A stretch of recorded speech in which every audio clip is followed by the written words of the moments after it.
Africa and Nigeria. CAF Total Elites Women's African Cup of Nations Morocco 26 playoffs. And before opening the floor for the journalists joining us today, I'd like to extend a warm welcome to the coach, Justin Madugu. Welcome, coach. Thank you. And Rashidat Ajibad, welcome. Thank you. And before opening the floor, I have a question for you, coach.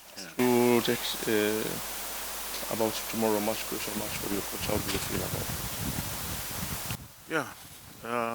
Good morning, everybody. And regarding the question concerning tomorrow's match, we all know how important that match is, and we're treating it based on its importance because we know what it means. We're ready for it, and we'll give it all our best. Thank you, coach. Rashida, tomorrow you have an important match. Yeah, I'm just, your it's team. the same thing as what coach said. So just same thing. I'm echoing what my coach said. Okay. Thank Cecilia Mogbe, Channels Television, Lagos, Nigeria. Coach, there's always these talks that it's hard for us to know your first 11. The last tournament, we tried to get it, we couldn't. And this tournament also, we've been trying to also get your first 11. So it's like at every game, sometimes we see 5 or 6 changes. Why do you, is there a reason for that, if you can actually explain if it's for tactical or for people not being able to predict what you're going to come up with? Well, like I keep saying, every game comes with its own plans, based on the opposition also. You look at what the opposition has and what you can also use against them. That's why mostly we tend to have a lot of flexible players in the team that can adjust to whatever it is that we intend doing. We would have loved, it's a good thing that you always have a team that is consistent. But when you don't have sufficient time, working at the national team is not like the club side that you have sufficient time to be able to deal with a lot of things that you want to do. In the national team, you have just few days. If not for a competition of this magnitude, you don't have more than 4 or 5 days, mostly maybe 1 week with the players. And it's not sufficient enough for you to be able to get everybody to understand what you really want, the philosophy, and then perfect everything within just that 1 week period. And in a year, how many matches do you get to play? How many windows do you have? And how many do we utilize? So it's not something that is as easy as people will think.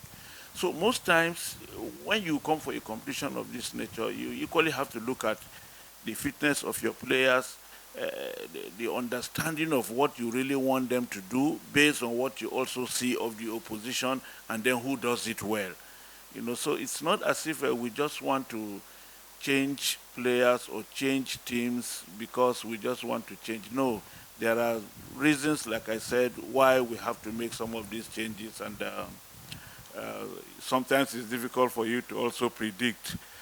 You could have players developing some problems at the 11th hour, and then you just have to try and see what you can also do about it. You could have a plan, and that's why you always hope that your players are all fully ready and ready to go before every game. And with the understanding of what the opposition does, it makes it easy for us to be able to select who we want to present for the team. Yeah. Thank you, coach. Please. Yeah. Hello, Rashidat. I have one question each for you both. Onyinyechi Obaro from News Central TV, Nigeria. For coach, you have leaned heavily on squad rotation throughout the tournament, and this is just to manage fitness.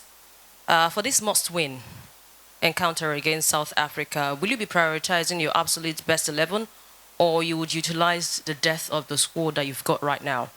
For Rashidat, as a leader and the captain of the squad, how have you rallied your players emotionally after that devastating blow of losing the automatic ticket to the World Cup? Thank you. For tomorrow's game, for every game we pick those that we feel are ready to ensure that we win every match. It's not just about squad rotation that everybody should have an opportunity to just play. It's not about that. It's about ensuring that we have the right people that will always win every game for us. Even for tomorrow's game, it's not a game that we'll have to gamble with anything. We will give it all our best and ensure that, it's a match that who needs it most, will determine what happens. So we will try as much as possible to make sure that we look at our players, look at those that are showing hunger, they want to do it, and then we'll get the squad ready for tomorrow's game. I can assure you that those that will represent us tomorrow will give out their absolute best. Even those that are on the bench will also make contribution to ensure that the team does well. Okay, yeah. Thank you so much for your question. But first, I would also want you to, a Nigerian journalist here, looking at your faces, one, it scares me. And I could see that, yeah, you guys really felt the whole blow and you don't feel excited. We also feel sad as much as you do feel. We could see the emotions on your faces and it's a bit troublesome, but we want you to also come out with your, 100% cheer up. We're all in this together and we'll all get through it together. Yeah, so as a captain and the leader of the team, the only way we could rally the player up is just to psych them emotionally, just to push everybody. What has happened has happened. There's nothing we can do about that. We can't control it anymore.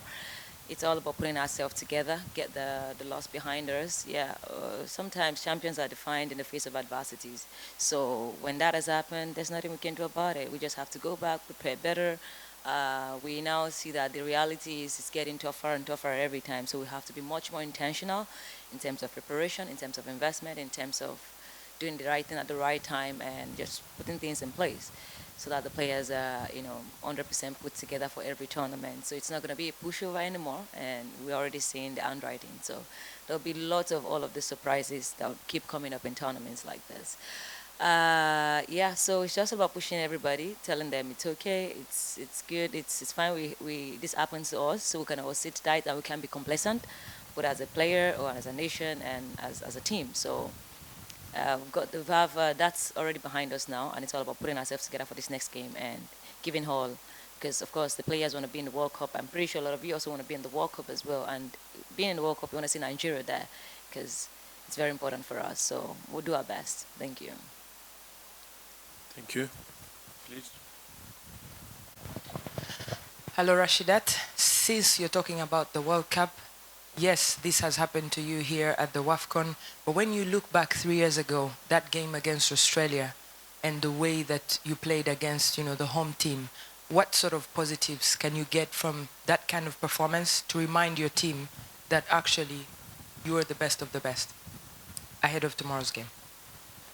I think the positive is one overall win and the way the whole players put in their energy, putting their best to coming back from setback, winning the game.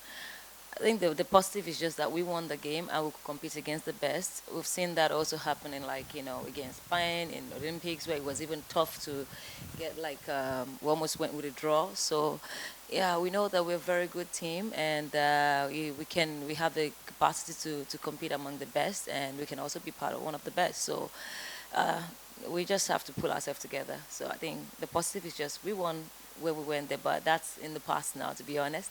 You cannot leverage on those ones. So we just have to do the right thing now and just move forward. During the course of this tournament, we've seen some countries keep some of their players on the bench just because of they don't want them to have heavy legs. Teams like even the host, Morocco. Now, you've played every game and every minute. Do you feel like, are you stressed or you still feel you can still go on? I can do all things through Christ that strengthens me. So if I'm on the field, I don't think you could see any. So I play back-to-back games also in my clubs too. So it doesn't make any difference here. I don't know if that answers your question. Like I said in previous press conferences, we all know what this sport means to all of us as Nigerians. And particularly, going to the World Cup, we know how it impacts on different sectors, different groups. We know what it means to all of us. And it's only natural that people will get skeptical about what happened based on what happened in the last game, and they will not be happy. All of us are not happy, even we ourselves. I think we should be the saddest group because we are the principal actors, and eventually we are the ones that everybody was looking up to, and we couldn't deliver in the last game. It was not our making. We gave it our all, and it didn't work out the way we all expected. And for tomorrow, like we say, we have a second chance. We have this second opportunity. We're still going to do the best that we can. We're not leaving anything out. We're going to put in all our best to make sure that at least we put smiles on the faces of our people, because we know what it means to all of us as Nigerians. The rivalry is always there. It's the same thing with the last game against Cameroon. It's one of those, rival matches, and eventually it went the way it went. We just pray that tomorrow's one will be in our own favor too, so that we too will put smiles on the faces of our countrymen. Thank you. Thank you. Okay, yeah, based on your question, first, my belief is God can be trusted. And secondly, I think we conflict something when it comes to our faith. Even the Bible says, there's a place in John where the Bible says, a tree that does not bear fruit should be cut down, right? So there's a place for personal responsibility, and there's a place for faith, right? So that if a tree who doesn't bear fruit, that is a tree, the fruit, in my own understanding, is if you're not productive, if you're not valuable, if you're not an asset, if you're not giving your best, you're not deserving to be a part of whatever. So it is all about doing things with excellence. So it's not all about compromising where faith doesn't have to be. You're not doing the right thing, you're expecting, no, it is not done that way. So faith and excellence, everything works together. So just so you know, thank you. Coach, I also asked the previous coach's question as well. Last semifinals, we saw 3 of the teams that made it to the last semifinals at the last WAFCON also lost their quarterfinal game. What does this say about the level of the women's game in Africa in terms of preparation, in terms of funding, in terms of opportunities for players that are hungry, giving them the chance to play? And also, do you see more than 4 African teams this time around making it to the World Cup, and will Nigeria be one of them? You see, if you look at what is happening, you understand quite clearly, not just from even the results, even when you follow teams when they play games, you will realize that everybody is investing so much and everybody is doing so much to try and ensure that they improve. So the onus is on us to also realize the fact that, like she said, reality should dawn on us. We need to also understand that just like everybody is doing well now, we must also do a lot to try and ensure that we not only, remain where we are, but also try as much as possible to keep improving at all times. Check history. In the past, it used to be Brazil everywhere. Brazil, Brazil, Brazil, Brazil everywhere. When last did Brazil win any tournament? Why is it so? Now it is Spain. At a point, was it Spain? At some point, it was Germany everywhere. Germany, Germany, Germany. What is happening today? These are things that we need to also realize that nothing is permanent. Nothing is permanent. And then for you to remain there, even in women football, US. Initially, it used to be the Scandinavian countries, Denmark, Sweden, and the rest of them. At a point, it shifted to Japan and Korea. Today, where is it? So it's a trend that is going around because people are working, people are doing a lot to make sure that they develop their own. We cannot be in isolation. We must also do a lot to try as much as possible to make sure that we develop a lot of things. There are so many areas that we really need to look at ourselves and then see whether we are doing it right or not. A lot of areas that we need to work on to try and make sure that we get it right, because just as others are doing a lot, you cannot expect people to be working and doing investment and you are doing nothing and then you expect that you will always come out victorious. It doesn't work that way. It's not magic. It's not magic. Thank you. Thank you. Okay, Coach, My question is to you. Against Cameroon, you noted that the team created so many chances, numerous chances, but they failed to convert them. So, how have you been able to address this, in the last 48 hours for them to have clinical finishing in front of goal against South Africa? Thank you.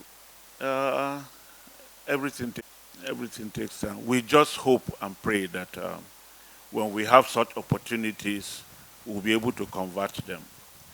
It's not something you just build over one night or just 2 nights, but a lot of things goes into it also. We just hope that when we get there tomorrow, the players will be able to convert the chances that hopefully will come our way tomorrow. Uh, they will be in the right frame of mind, I know, and hopefully it goes our way. Yeah. Thank you.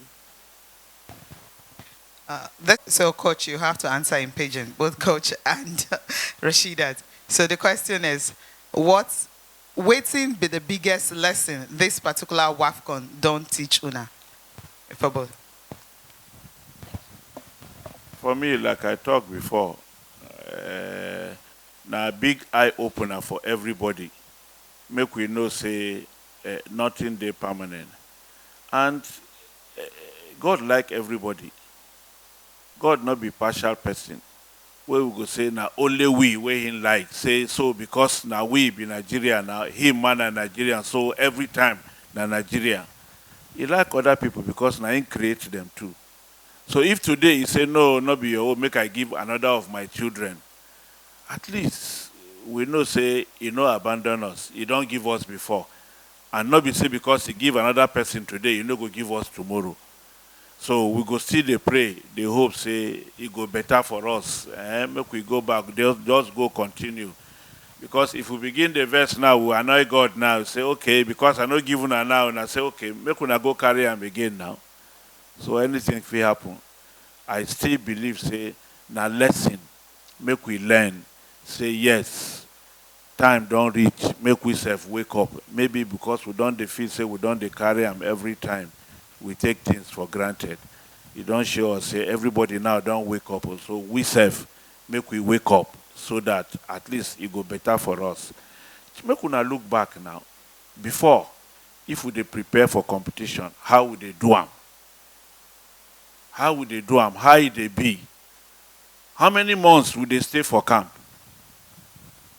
Now so it dey happen now. Thank you, Coach. Okay. Yeah, Coach has said, Coach don't talk a lot. So it's not that we say, one of my biggest lessons are gratitude. Just be grateful for when it's good, when it's bad. Just, just they thank God, like be grateful, gratitude, and honestly, which how I went that gratitude overall. Yeah, thank you. Thank you. Please, sir. Overtly harsh criticism and that tenders on abuse. Sexism, ageism, we see it at a particular journalist in Nigeria called Osinacho Hale Mama, which he will never dare call a Super Eagles player Papa. I'm seeing things like, oh, Madugu is the worst coach ever, but he just won it last year. I'm seeing abuse. Chamaka blocked a particular content creator. He's crying over social media. She blocked me. As a captain, how are you guys dealing with, I'm sure you must have seen some yourself, how are you dealing with the criticisms, the harsh criticisms and abuse and sexism, and how can you address it? Because the South Africa coach actually, she gave a passionate speech here just before she left about all these things. I thought that was the best I've ever heard from a coach. How do you guys, address this? Thank you very much. I usually hear, not I usually hear, when it comes to safeguarding, football is never bad. It's never a good whatever, but it's not a bad environment or a good environment. But the people around it made it either bad or worse. But we could do better. That's the truth. Because honestly, for me, when it comes to criticism, you don't see me online. Whatever I'm doing, I don't care when you praise me, when you don't praise me. Like, I'm me. I control what I can control, and I just let go what I can let go, what I can let go. Because some people are just on their social media. They just have small data, and they're there just wanting to rant and all of that.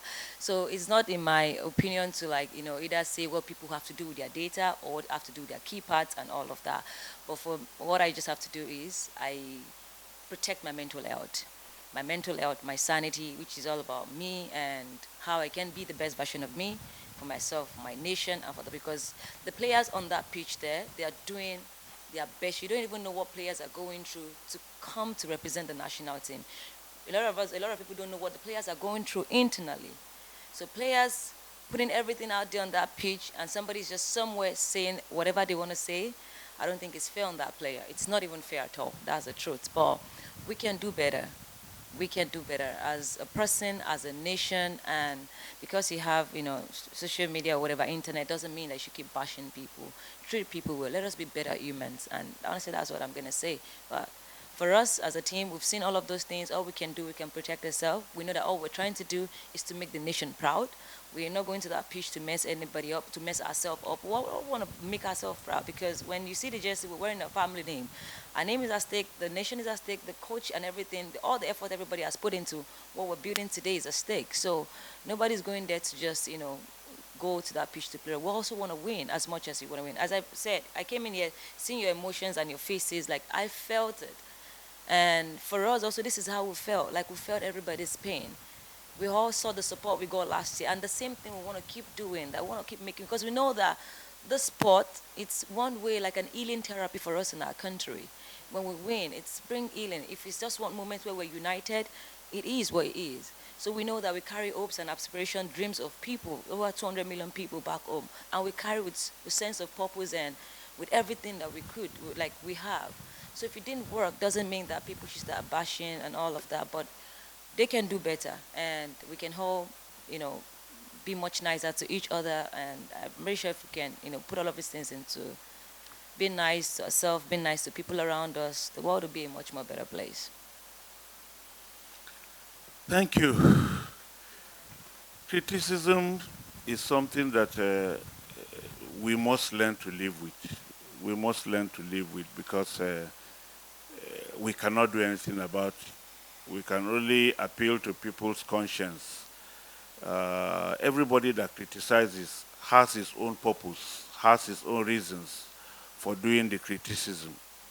Yes, today, Madugu is the worst coach. He is whatever. Even Jesus Christ, the same people that sang Hosanna, Hosanna, were the same people that came back to say, crucify him, crucify him. So, I mean, we all take it in good faith because it's painful when you are giving up. People, like she said, people don't know the kind of sacrifices that we make and the lot of work that we put in to try and make sure that we win. I mean, how do you imagine a coach? You have the responsibility of selecting a team to go and win a match. How do you now do something contrary? What is your intention? What do you want? If you win, you are the principal beneficiary. You are happy that, yes, you have done a good job. And then you will now be the one that will go and be doing something contrary that you know will make people sad and your team will lose a game and you are happy that your team lost. Somebody sits somewhere. You don't even know what we do. You have never watched our training. You don't come to the field. You don't see what we do. But you sit in the comfort of your house to say, no, this is not the person that should play. This is the person that should play. What indices did you use to determine that this is the person that should play or this is not the one that should play? You make changes. They say, no, this is not the right person that should come in. This is the person that should come in. Then they decide formation. This is the best formation that they should also play. This is the best formation. I mean, where does it come from? Which players do you have? Who do you know? What are the qualities of these players that you even know? What are their strengths? What do you know about them? And then you sit, you decide the formation, you decide who should be, this is the best formation, these are the people that should start. All out of sentiments. You don't do this job with sentiments. If you do it with sentiments, you won't go anywhere. You won't go anywhere. Because you know if it doesn't work out, you must be ready to face the wrath. You are aware of that. Who will always want to be flogged every day? For what reason? For putting in your best to try and make sure that you make your country proud. It's a privilege for us to be here. It's not everybody that can have the opportunity of leading your country. So we don't take it for granted. Each time we go out to do anything, we try to do our best to make sure that we make people happy by making sure that the team wins. I am the worst coach today because we lost a game. But go and check the statistics. How many matches have I played with the national team? How many have I lost? How many have I won? The ones that I win, you say, is the players that are good. But when we lose now, it's the coach that is bad. I mean, what type of thing is that? Like I said, it's something that we must learn to live with, but it's quite unfortunate that people just do these kind of things. It's not fair. It's not right. It's not right. We just appeal to them to show some understanding. Nobody goes out to represent his country and then you just go there and do anything you like. You know what it means. 200 million Nigerians. When we won, how many people were happy? For that period, at least we know it brought a lot of succor to a lot of people. That we are losing today, all of us are in the same boat. We are all very sad where we are today. But we cannot continue.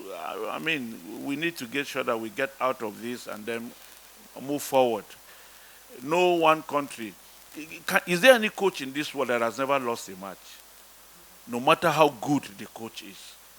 Show me one coach in the world that has won all his games, all his career. He never lost any. Even we as coaches, we take decisions and those decisions can backfire. We take responsibility for it. You go back, sit down. Where did I not get it right? What did I do wrong? So that you also learn from it and you don't repeat the same thing again tomorrow. It's not as if because you are a coach, any decision you take is perfect. We also analyze ourselves and we look at what we have done right and what we have not done right so that it serves as a lesson for us and helps us to make progress in the course of our job. But we cannot please everybody because everybody criticizes for his own reasons based on whatever. More so these days that when you have likeness and whatever, you get 500, you get 1,000. You know, it's a negative that people will always want to hear so that they can be making some 500, 1,000 from all the followership and everything that they get on the social media. We are quite aware of all that, but we must learn to live with it because that is what the job entails. And it's either we continue or you say, no, you leave it. Any other sector, once you are a leader, you must expect that people will, it's not everybody that will always like you. And in fact, if people don't even say anything about you need to ask yourself, what is happening? That nobody is criticizing or saying anything. But sometimes out of the criticism, we also look at what can come good out of it. There are people that can give constructive criticism. When you have constructive criticism, you also look at it and say, maybe we need to look at what this person is saying. But not criticizing out of sentiments, out of hatred, or for whatever reason you just feel, no, you say whatever you want. We have a right to be protected. People cannot be insulting us because we are just coaching and then you insult our integrity, you insult our personality. If we decide to go to court, we will settle it there. We have a right to do that. If you want to talk about football, criticize about football, but not attacking our personality. I mean, you have no right to do that. We can take it up with anybody.